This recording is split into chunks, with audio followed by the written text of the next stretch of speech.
Hi guys, share ko lang sa inyo ang pinakamagandang upgrade ko o accessories na nabili ko para sa ADV 160 ko is itong wheel shield na mas makapal pa sa stock at hindi nagagasgas basta-basta o mabilis magasgas gaya ng stock.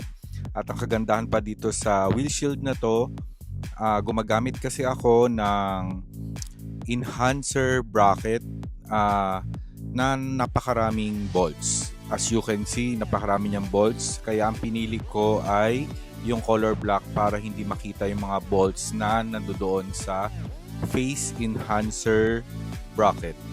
Ngayon, tatlong kulay ang meron available nito is gray, black, and clear white. Pinili ko yung black kasi bagay sa motor ko.